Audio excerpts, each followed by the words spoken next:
Today's session, somebody asked me this last time, so I just thought I'd mention it to everyone. You can shrink down or move to the side the GoToMeeting control panel screen if it's in your way.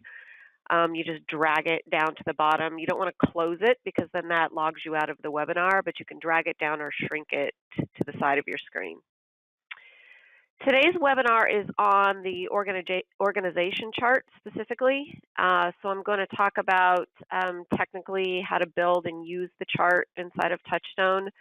And then more importantly, I'm going to talk about some methodology for building an organization structure, how we suggest that you do it in TouchStone, some strategies around it, some methodologies on how to think through each department and what kind of positions you should have.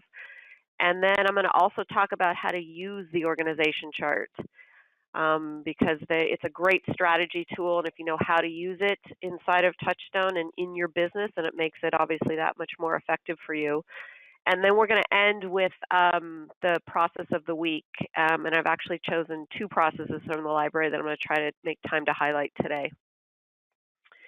So this is the organization chart inside of TouchStone.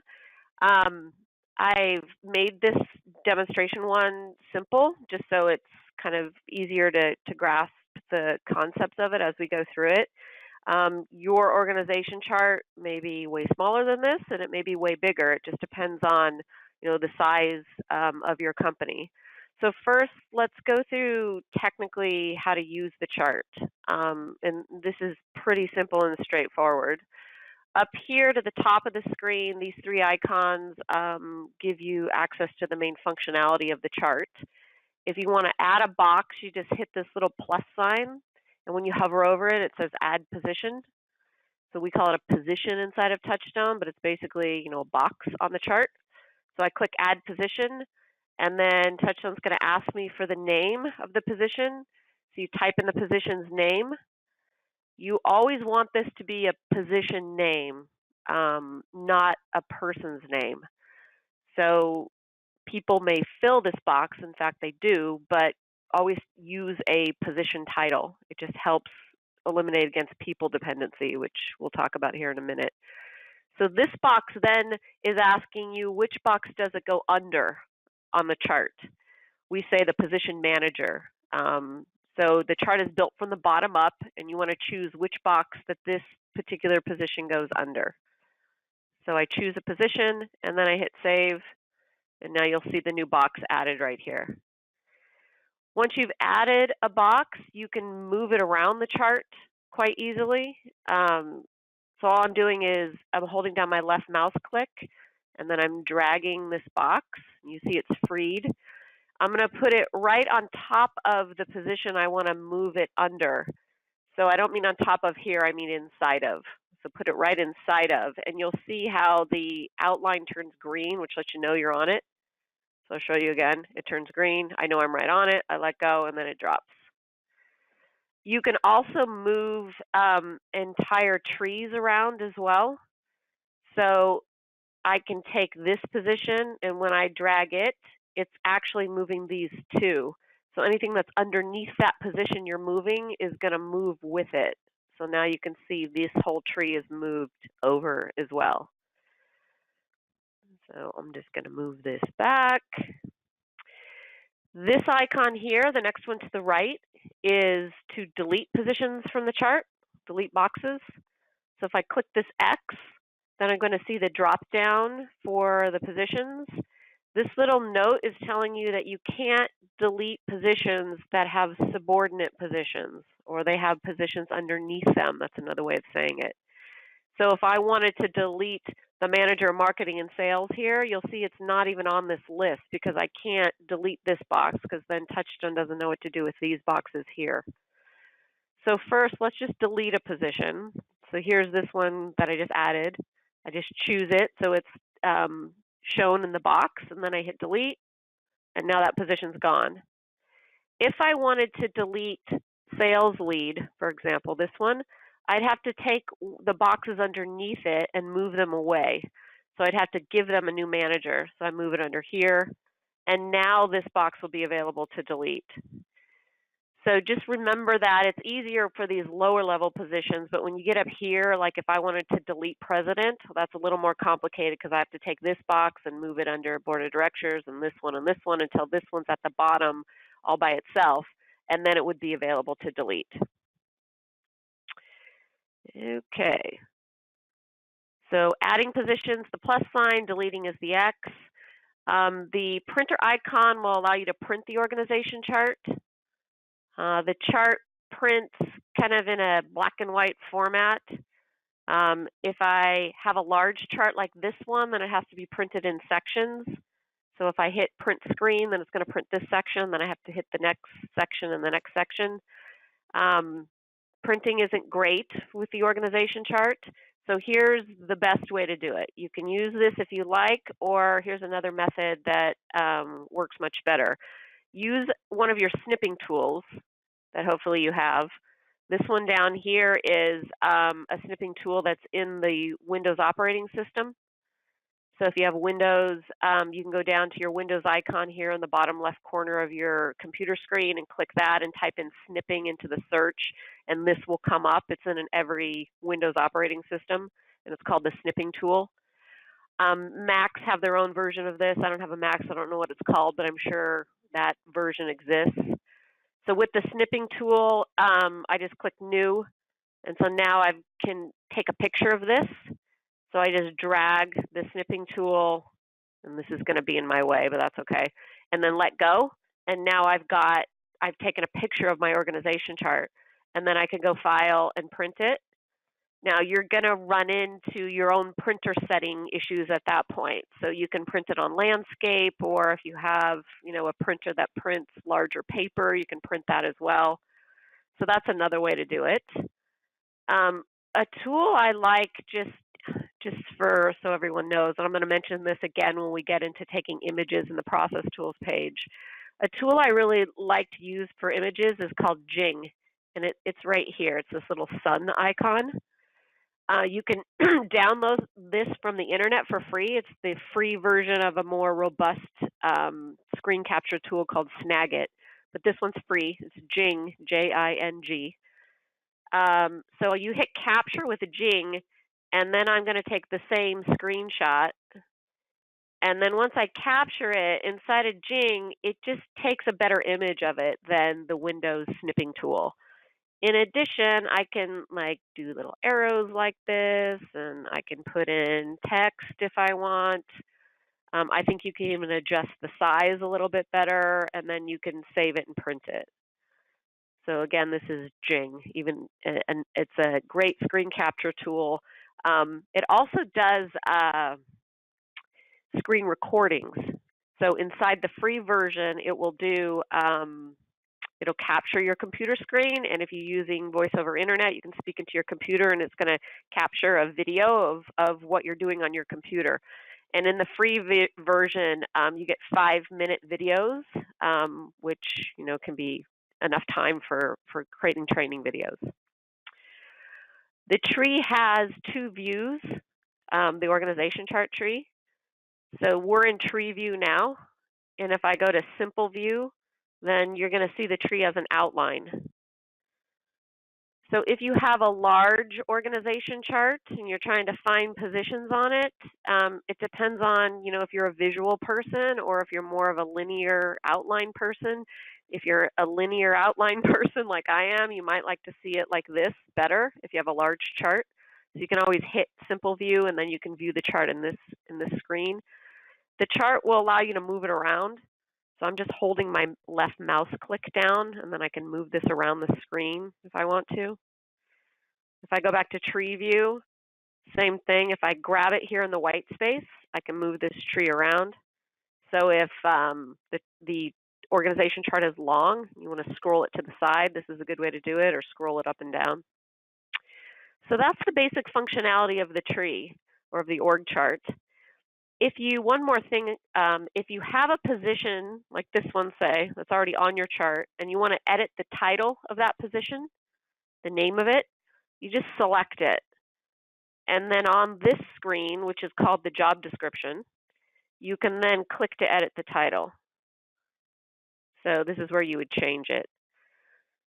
So once you've added a position title, this is how to change it. You just click and then edit the title, hit save, and then it will change the title on the face of the chart.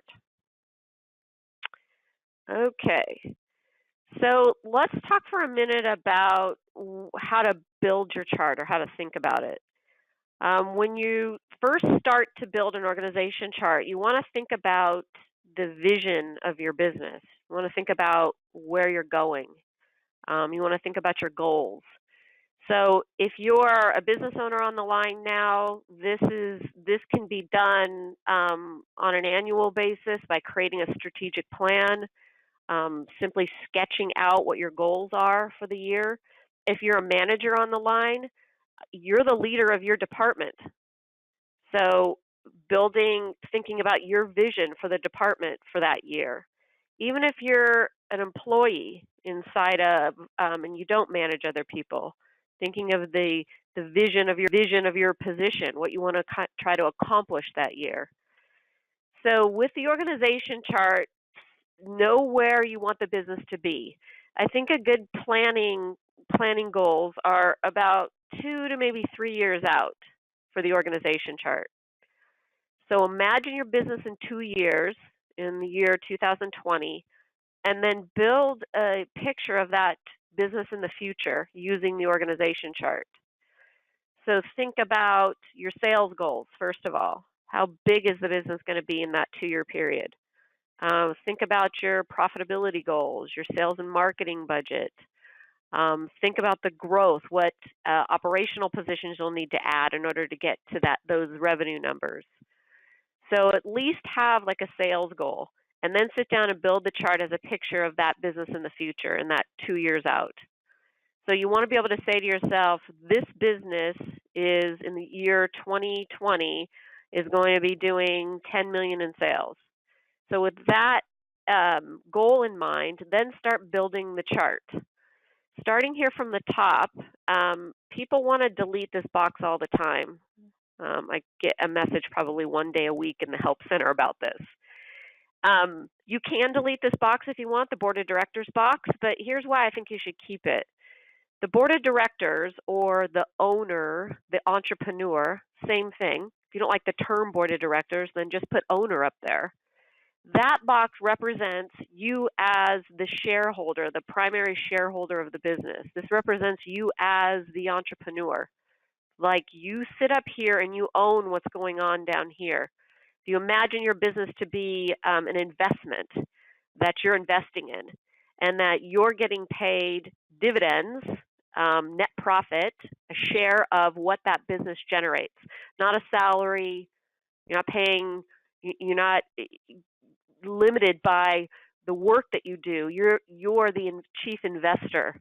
So that's what this box represents. It represents the owners of the company, the shareholders, and commonly called board of directors or chairman of the board. So consider keeping this box because it reminds you of the work that needs to be done there. And it also represents a perspective that you should have on your business, that you own it and that it gives you a dividend for owning it. And in the end, you're going to sell it for something. Underneath the president or underneath the board of directors, there should be a box that's president or CEO, general manager. So this is the position that takes direction from the board, hired by the board, and runs and manages the day-to-day operations of the business. So this person is different from these people up here in terms of their agenda for the business. This person's more concerned with hiring and what they're getting paid and who they're paying it to, the sales, the profitability, all of that's important, but they're focusing on the work of the business itself, whereas this person up here is just interested in the value overall of the business. So even though in a lot of small businesses, the chairman of the board or the owners are the same as whoever's the president, there are two different agendas here and two boxes, two job descriptions, you might say, that are important to do. So president, someone who manages and controls the departments and the work that goes on in the entire business. If you have partners and you've created like 2 presidents or like vice president and president. Or another indicator of this is when you have 3 boxes here in the hierarchy. So you have president, you have board of directors, you have president, and they have another one in between president and what happens when the rest of positions are below. That's kind of a people dependency thing. So you're building that position to fit a person into it.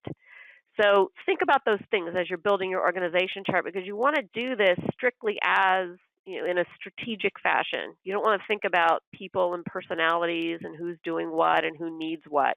You want to think structurally, what is the most sound organization for your company?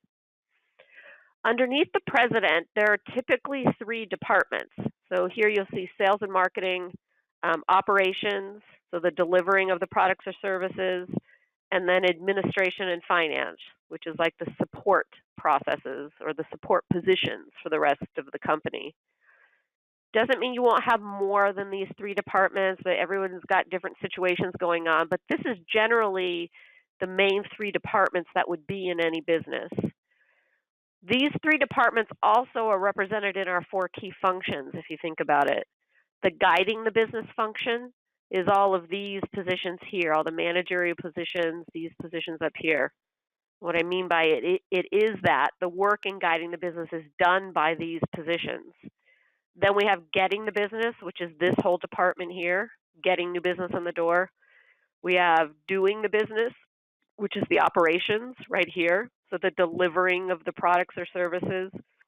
And then we have running the business, which is admin, finance, HR, IT, this whole department here. So let's start kind of from left to right here, and I'll just talk briefly about constructing each of these departments and things to think about. So inside of the sales and marketing department, you want to think of lead generation and lead conversion, advertising and sales. That's what goes on here. So lead generation is all of the methods and processes you use to generate qualified leads. Then lead conversion or sales is all of the processes and work that you do to convert those leads.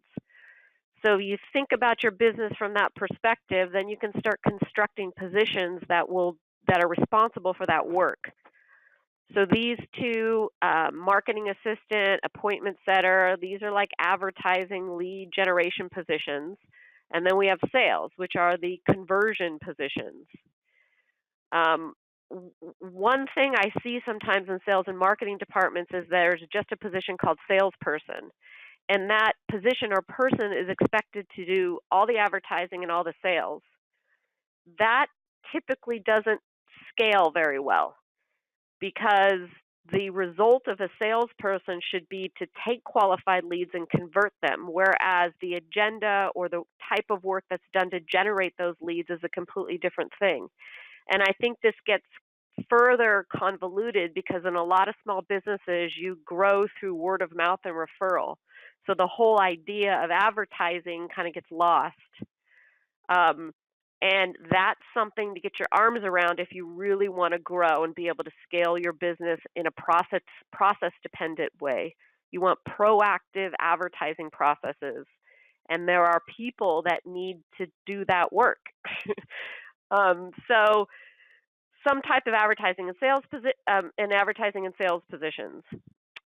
Here also in sales and marketing, one more concept or idea to think about is to go back to the sales goals. So if you're building out a chart for the future and you plan on growing by 50% over the next 2 years, you want to start to quantify it and say, well, how many leads are we going to need to generate? And then at what rate do we need to convert those leads in order to get to our goals at the end of 2 years?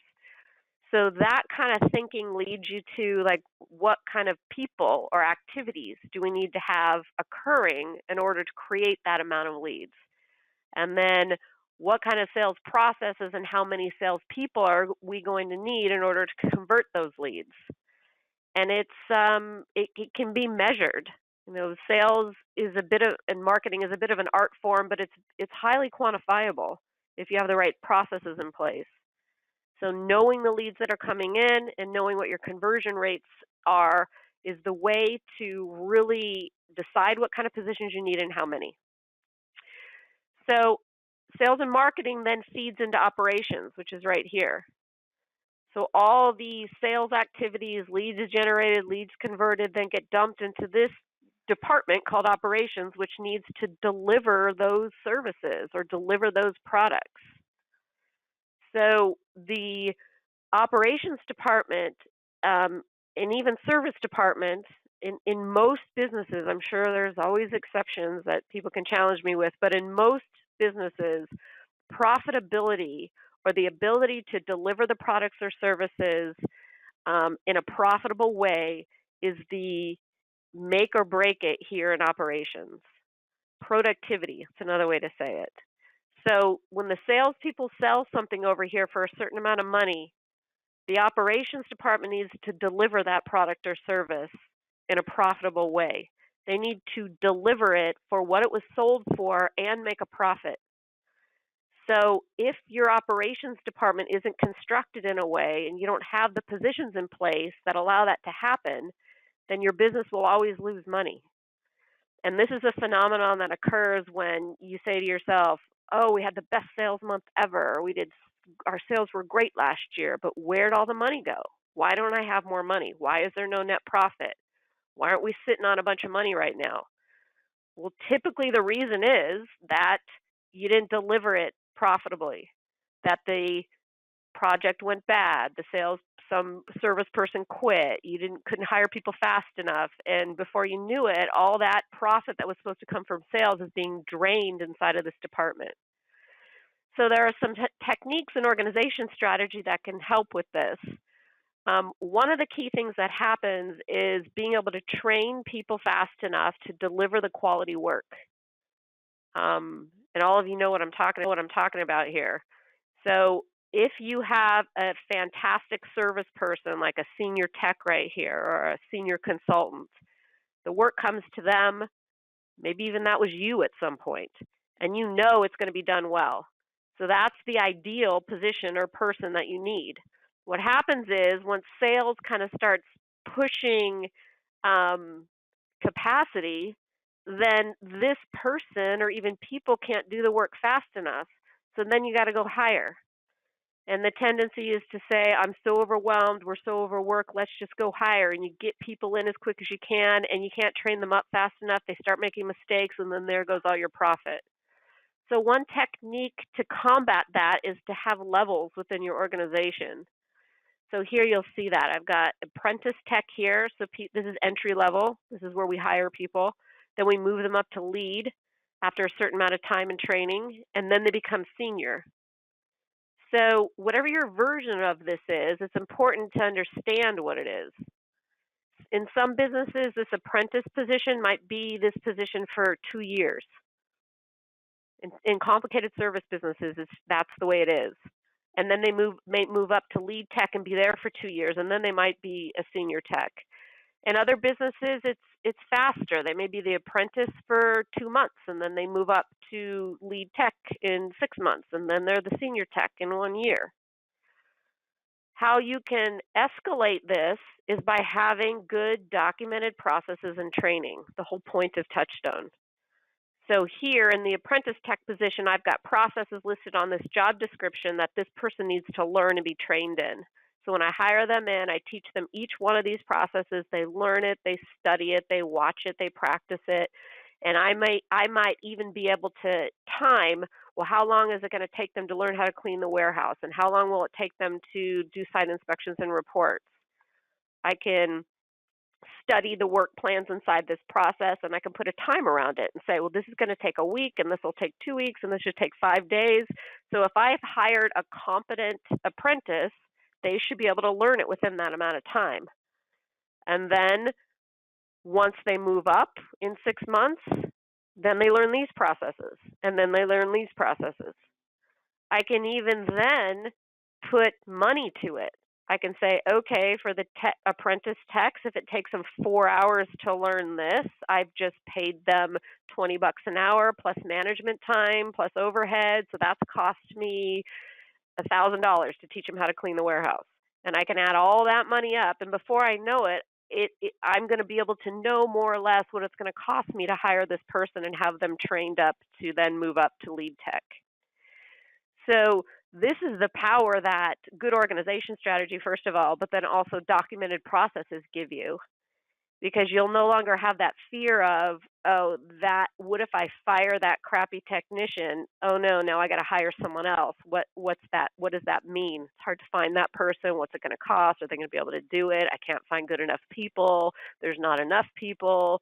My recruitment doesn't work. We're always hiring bad people. You get rid of that people situation, and you can see it more practical. You can see it and understand it. And this helps for being able to scale and grow your business, because then suddenly you understand what it's going to cost you to start to really build a good operations or service department. So you can have this kind of levels represented all throughout the company, like here under service manager, lead service tech, warehouse associate, even on your if you're a sales driven organization, you can do it here as well. So you hire in sales assistants here, and then they move up to lead. A lot of small businesses don't understand that they have to invest and they have to develop these kinds of documented processes and trainings. And it's important to understand and realize, if you really want to grow and get past that next level, that it takes investment. It takes investment in people. It takes investment in process. The fallacy that a lot of businesses work under is that they can always go out and find this person, the senior tech. And that's when you start saying to yourself, well, there's no qualified people out there, or I can't find good people. It's because you're always trying to hire this person. And the whole fallacy is further perpetuated because sometimes you do find that person, or you may have that person, and they may be working really well for you, which is great. But what's happened is you're dependent upon that person. You're dependent upon the person, not on the processes which that person was trained in. So that's the difference. So here within the operations department, think about the sales, again, the vision for your business, where it's going, what sales you want to grow to that year.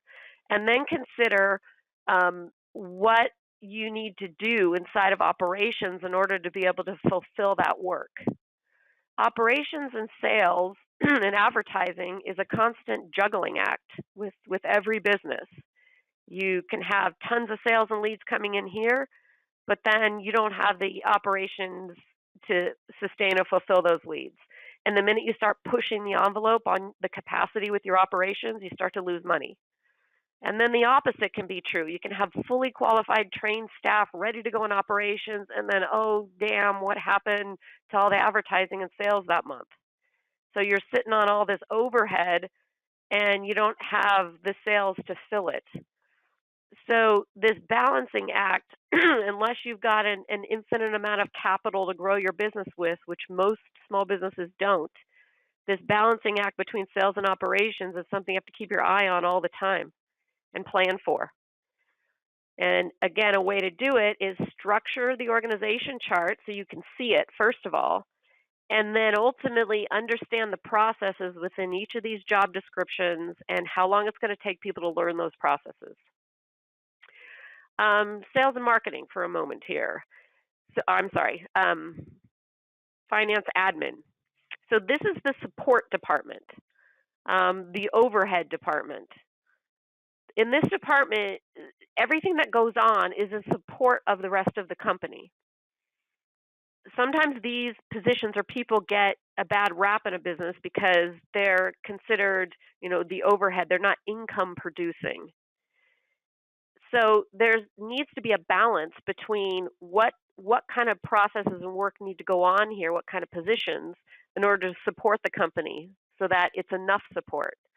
To the degree that this doesn't exist, these positions here, and these people aren't doing their work, is to the same degree that these positions here can't bring the sales in and can't deliver the sales. So if you don't have enough going on here, it causes real problems in the rest of the business.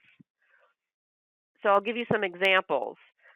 Bookkeeping or finance may seem obvious, But if you don't have a good finance department, depending on the size of your business, it depends on how many positions you need here.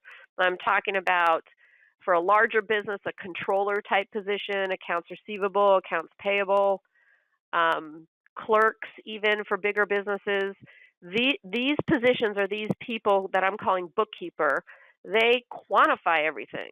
They take all the information, they put it into the accounting system, they take it from the CRM, they put it into the accounting system, they juggle it around, and then they spit back reports to everyone else telling them exactly what's happening. If the numbers aren't being accounted for accurately, if you're not collecting your money in a timely way, if bills aren't being paid, if the quantification isn't happening, then all of these people here have no clue what's going on. It's like trying to run a business when you don't even know what the sales are, or trying to run a business when you don't know how profitable your projects are, or how profitable operations is. You just keep going, and nobody knows. And finally, you get the data, and it's 6 months old, and it's too late to do anything about it. So having adequate accounting booking procedures is essential. Basic things like IT support. What happens when the computers go down, or somebody has a minor glitch that could have been fixed if you had just done regular maintenance of your computers? A whole business can go down for hours, if not days, if technical issues exist. And the thing about those is 9 times out of 10, they can be dealt with if you have good computer processes in place. How-tos on all your software. When people don't know how to use the software, they keep making mistakes. It's like garbage in, garbage out. You're not maximizing the value of that, and it's costing more time and losing productivity. Basic reception type staff administrative work. It's easy for these types of positions to provide support for everyone else. And sometimes there's battles with this mindset where, well, do your own filing or print your own stuff. Well, not necessarily, because these people are the income producing, right? So if you can provide them support over here, that makes them more efficient. And then the big one is human resources. In a company this size, it's generally done by this position up here. So human resources are basic things like, having good policy and procedure for hiring, recruiting, firing, a good employee handbook, good training, new employee training for the basic things that we need to regulate our employees with, recruiting and hiring. When you need someone, if you have good recruiting and hiring processes that an administrative person can start to push forward on and get good candidates in seats so that these people up here can then interview them, it's a much more efficient way to do it. So human resources, bookkeeping, accounting, general reception, IT, all those things are essential. But it's about kind of preparing and building and then supporting. Inside of our running the business function over here in the library, there's a lot of great HR, human resource, accounting. There's just some basic ideas for processes and also processes in there that can be helpful, a way to kind of get a head start. So think through your organization strategy, consider your vision, consider infrastructure, so entry level up to senior level. You'll notice in my organization chart here, I've got these numbers here. Someone just asked a question about this, so I'm going to answer it. This represents the number of people I have here, so 3, 5, 6. You don't want to duplicate positions. So if I have 6 apprentice techs, I don't want to have 6 boxes. It just creates redundancy inside of TouchStone. It makes the chart larger than it needs to be. Inside of the dashboard here in account administration, you assign people to this box. So I may have 6 apprentice technicians, and I assign them all to this position in TouchStone, which gives them access to those processes. So that's how it works internally in TouchStone. So with these numbers, you can use them to represent your strategy. So I can say, I want 6 of these by the year 2020. That's our goal. And if I have 6 here, then I always have some moving up here, so I always want to have 5 here, which always leads me to have 3 here. You can also put hire dates in, like you're seeing here. So this shows me my vision. In the current situation, I may not have an operations manager because I've built this chart for the future. So in the current situation, I, as the owner, might be the chairman of the board, the president, and the operations manager. And so my goal is by Q4 of this year to hire in this operations manager. And every time I look at this chart, it's reminding me of that. Also, I can have a goal of documenting all the processes on this job description before Q4 of 2018 so that I can truly delegate this position and train someone in how to do it in the way that I've always done it, which is ideal when you're growing your business. You have the processes, you have the job description, you bring the person in and you train them in the work rather than advocating accountability and just saying, okay, come watch me do it and hopefully you get it right. So think about the chart from that perspective, how to prepare to grow, how to prepare to hire.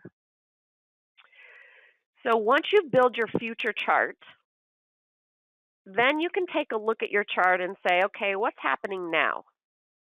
So here's some examples on how to use the chart on a day-to-day basis. So we talked about how to use it for a strategy, how to use it going forward in the future to build, but it also helps you in the current situation. So I build this chart out, I think about departments, uniformity of work, how many positions I need, the position titles, and then I look at it and say, okay, who does what now? So think about the people that you have now. When you build the chart initially, you don't really want to think about people and personalities. But once the chart's done, then start to consider who does what. So you may have a position or a person who is the sales assistant now and the lead sales and the appointment setter. So their name is in all 3 of these boxes. In 2 years, when you grow to your goals, or at least to that milestone, the idea would be to hire a sales assistant, hire an appointment setter, and have that person just be lead sales. So this is how you kind of marry the present situation with the future. Take your people's names, who's doing what now, and put their names in the boxes. You may have 2 people inside of this whole department. You have someone doing bookkeeping, someone doing IT, someone who's also the receptionist. That's okay. Put their names in those boxes. So this kind of plan helps you to take someone who might be you might be dependent upon, all the work that they do spanning the organization. But through this organization chart, you can start to kind of put them into boxes so you can get more control over what they actually do. So there's just a couple rules around this that are important to follow. One is try not to have a person spanning different departments. So if you have an employee who's just the jack of all trades, multitasker, has done everything, you hired them to do sales, but they were so good at IT, and then they also were great at service, so they're just kind of doing all that work. Think about the boxes they fill on your chart, and then consider moving them to one department. So rather than being sales and operations and some admin, consider if you can make them just within marketing and sales or just within operations. And if you can't, then have a goal to get there quickly.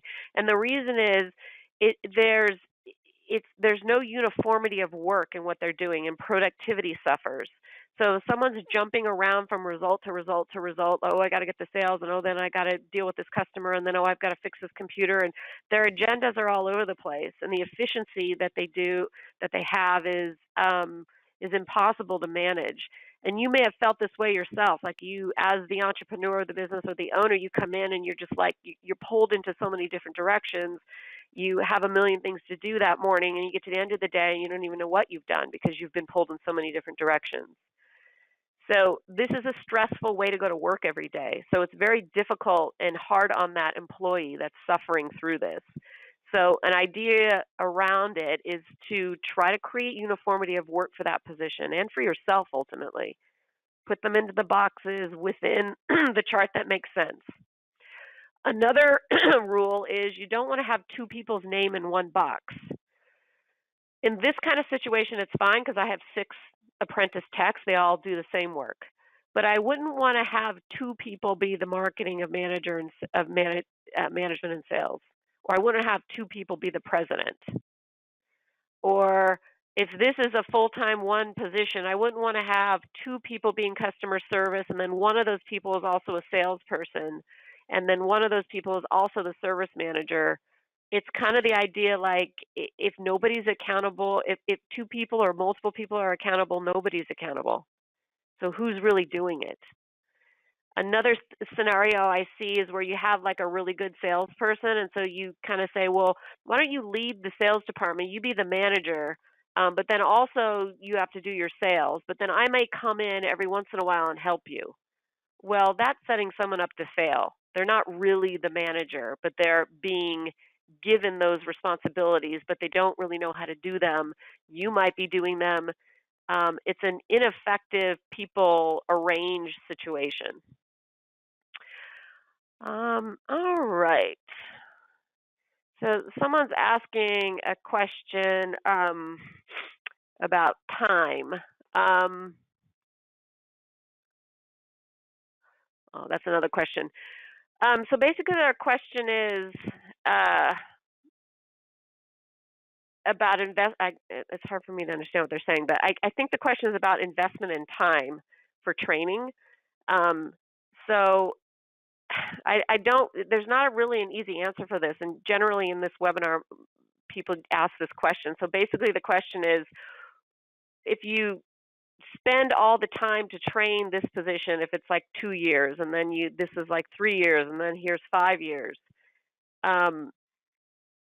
it's a lot of time and investment, yes. And I don't have a simple answer for that other than it has to be done. It's not a workable situation to think that you can always go out and find an expert position to come in and fill this role. If you're a business of doctors, say, well, then maybe you can go out and hire someone with a PhD and they're in a doctor's certificate and hire them in to be a doctor. That's a situation where that might work. But in most of our businesses, it's not as clear as that. You need to grow your own talent from within. You may be able to stumble upon someone with 5 years of experience, and you may have poached them from another company where they were unhappy, but that's a one-off situation. I mean, it really is. In order to scale and grow your business, you have to invest in training. And like some of you have read Michael Gerber's E-Myth book, which I love, but he has a whole chapter where he talks about creating a game worth playing. You have to create a business where people want to be. So if you said to me, come into my training program and I'm going to spend 3 years training you, and this is a place you're going to love to come to work. We're positive here. We base our work on procedure. We're motivating. People love to work here. We're happy. I'm going to love to be there. I'm going to want to be there. And I'm going to call 5 of my friends and tell them to come work for you. So there's no way around this. You've got to create a game worth playing. You've got to create a place where people want to be. Because if you're going to really grow your business, you can't get out of this scenario. You have to train your own talent from within. You have to have a plan to bring people in at a certain skill set that you interview for, and then move them up until they're doing the work in a profitable, stellar way in this senior tech position. So someone's asking again about Jing, which I'll show you. So this is Jing, and they're asking about the video component of Jing. So if I stretch it here, I can create a video. 1, 2, 3. So now it's doing a countdown, and now it's recording my screen movements here. So I click here, and if I have a speaker or a headset and I'm talking into my computer, then it's voice over internet, it's capturing my voice as well. So this is countdown to 5 minutes in the free version.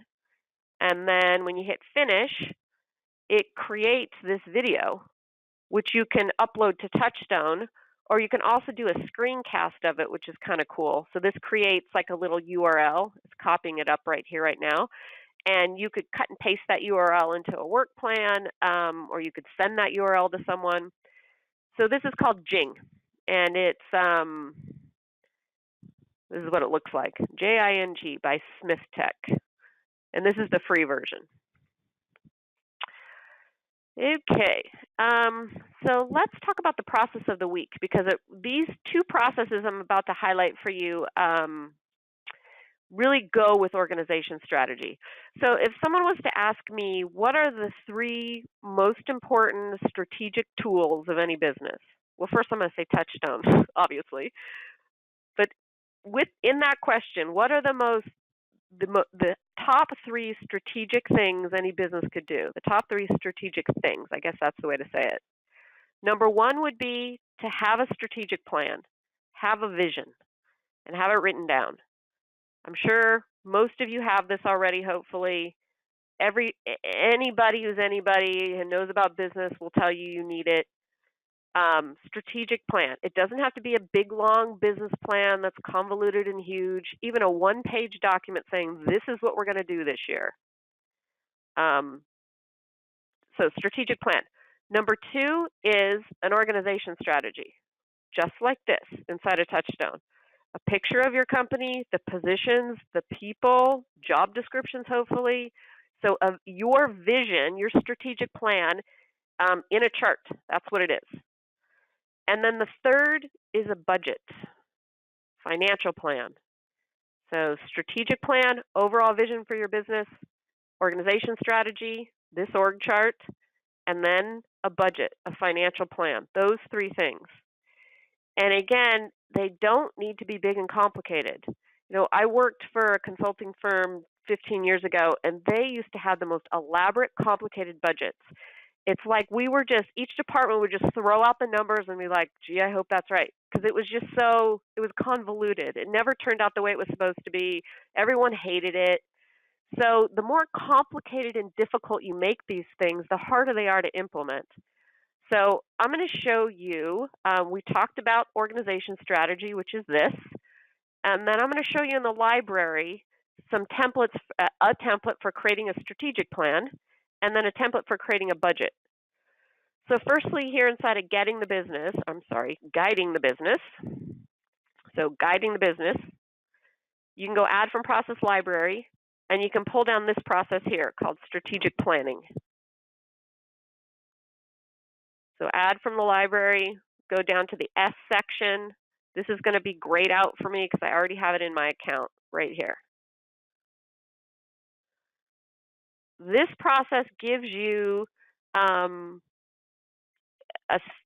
explanation of how to create a basic strategic plan.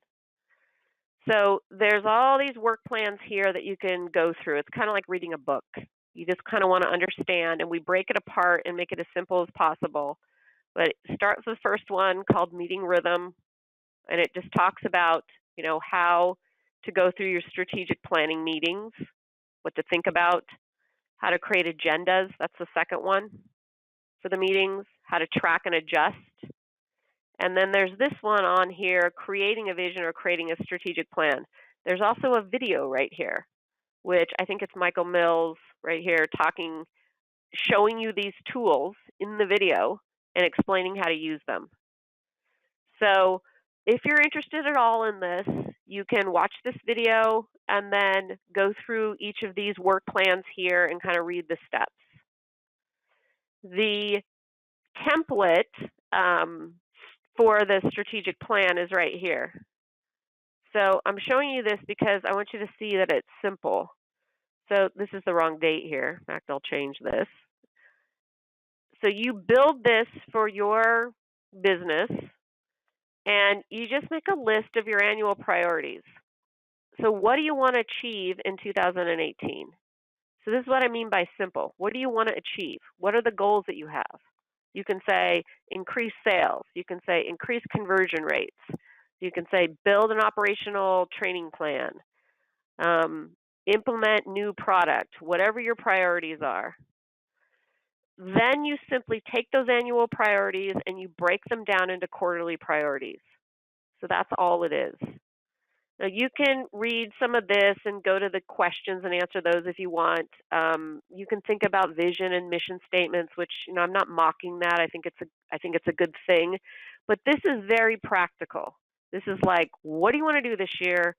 And then let's break it down into quarters and decide what are the activities, what are the things that we need to do in order to get to that goal. So if you have an annual priority of increasing your conversion rate to 80%, then maybe one of your quarterly goals is to analyze the sales process, build the sales process, innovate the sales process.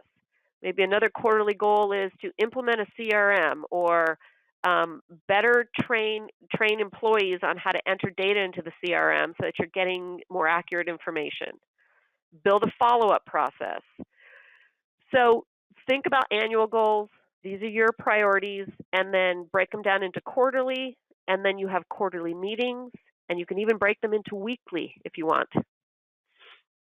You can put all this information directly into TouchStone. I'm going to show you how to do that in the on the dashboard before we end.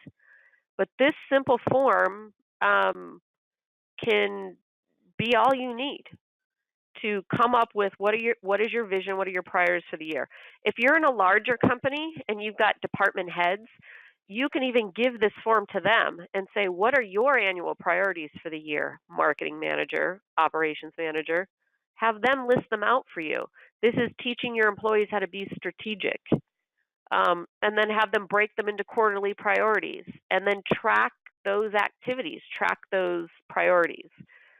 Simple exercises like this can help get you focused on how to proactively guide things. It's not always going to work out, but rather than running around doing it like a chicken with your head cut off, just trying to answer the phone as fast as you can, this at least sets you down for a minute and says, what are we going to try to accomplish rather than just being guided by what is. So strategic planning right here. There's a lot in this that you can do it in a more elaborate way if you want. But if you're a simple person and you want to go straight forward into what's important, go right to this annual priorities worksheet and start filling it out. Then the second thing is a budget. When I say the word budget, people are cringing. Don't cringe. Think of it as a financial plan. So budget creation, that's the process. That was probably too fast, so I'm going to go back. I'm in running the business right here. So the green box. And if you go add from process library, general processes, you'll find the budget creation process. So it's right here. Inside of the budget creation process, we have a work plan on creating a budget. So it talks about the elements of a budget: sales, costs, profits. These are the three most important things. If budgeting has eluded you and you just haven't really attempted it yet, think sales, cost, profits. That's it. For any business, those are the three key things. What sales came in, what were the total costs, and what is the net profit? Remember the board of directors, the entrepreneur on the org chart? That's what this person cares about, the profits. Are you making money? What was your net profit? Every business needs to earn a net profit. Otherwise, this is going to sound harsh, but it's not worth having, right? It's just a job. So focus on making a profit, a net profit, not a gross profit, not an operational profit, a net profit, which means after everything is said and done, there's a certain percentage of money left over. And you can take that money and reinvest it back in the business, or you can take that money as a dividend. But either way, there's money left over. Every business should strive to have at least a 5% net profit. I don't know what you can put your money in the bank for anymore and what interest rate people get normally with just basic savings accounts. It's probably not 5%. In fact, I know it's not. So anything above that is useful to have, but anything below what you could get just by putting your money into a savings account, it's like, why deal with having such a difficult thing as a business if you're not making at least that? So I know there's lots of different variations to this, but it's something to think about. What is a good net profit for your business? What should you be achieving? So sales, cost, profit. So this goes through a step-by-step on how to create the budget. decide what your profit margin is. We've got like a whole little analysis for that you can do, assuming a 10% net profit, which is fabulous. I mean, 10% is great. If you can consistently earn a 10% net profit, I'd say you're doing pretty well. Some service businesses get way more than that. I've seen situations where service businesses have gotten as high as 25%, which is fantastic. And this means after everybody's paid, including the president, all the managers, bonuses, 10% net profit after that. So this is tally income, expenses, so it goes through the step-by-step. There's even like a little work plan here on how to export data from QuickBooks if you have QuickBooks. Because really the data for your budget should come from your profit and loss statement. So you can export that and kind of use that as your budget template.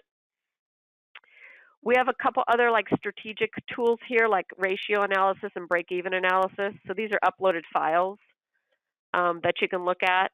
If you're into analysis a little bit more, understanding ratio analysis, it's not that complicated if you just think of the basic ratios.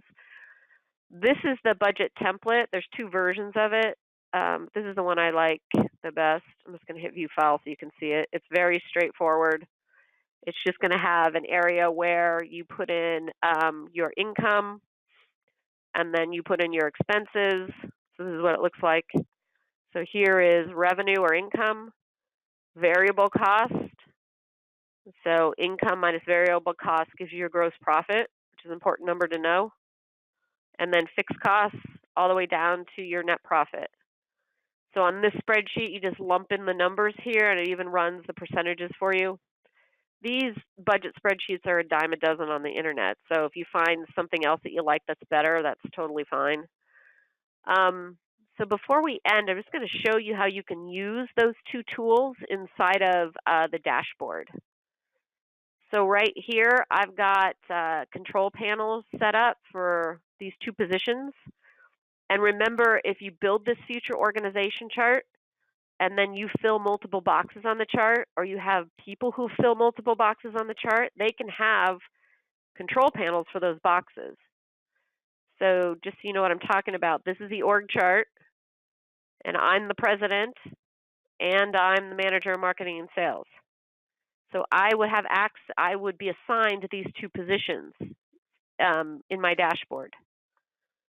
So if I go over here, this helps me if I have multiple roles, because I can see the work I need to do as the president, and I can see the work I need to do as the manager of marketing and sales.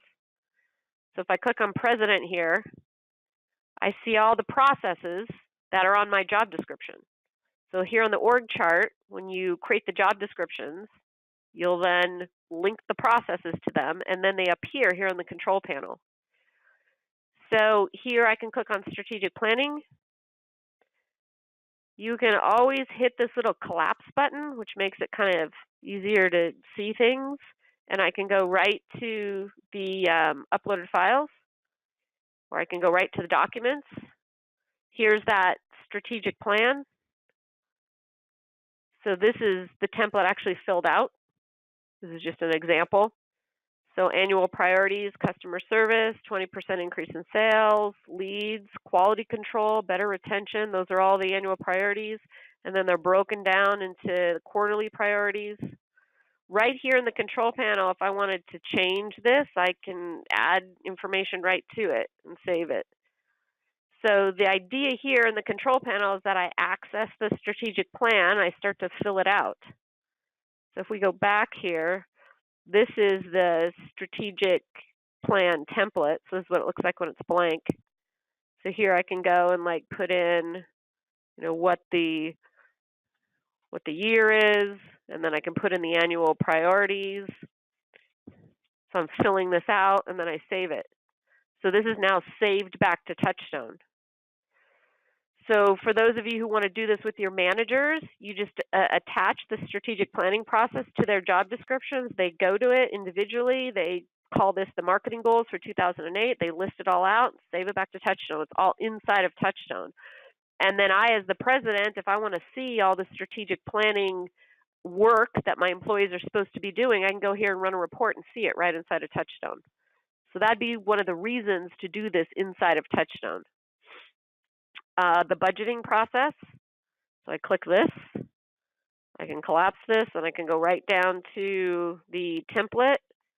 This is the 2008 budget. If I hit View File, because this is an uploaded file, it's going to show me this uploaded file with the budget in it. So I can work on this. I can do a variance report. When I add things to this, since this is an uploaded file, I'm going to want to do a File, Save As, save it back to my computer, and then I go back to the control panel and I re-upload that file. Open and save. So with uploaded files, if you can view them all day long in the control panel, it doesn't matter, but if you add data to them, you input information to them, then you want to save them back to TouchStone. Now when I go to this budget template to work on it again, I just click it right here. All I did is went to the completed folder. I can access it and view it again and work on it. So this is a way to use these tools inside of TouchStone, which makes it, easy for managers to know what's going on, but it also makes it easy for you to get zeroed in on what your priorities are and to look at them, look at the list of processes you're doing, and actually use them in TouchStone. Someone's asking, are the tools and templates for strategic planning new, or have they been in the library for a while? The strategic planning process, I think, is about a year old. So if you've had TouchStone a long time and you haven't accessed that tool, when the strategic, let me put it this way, when the strategic planning process inside the library was put in there, it was new.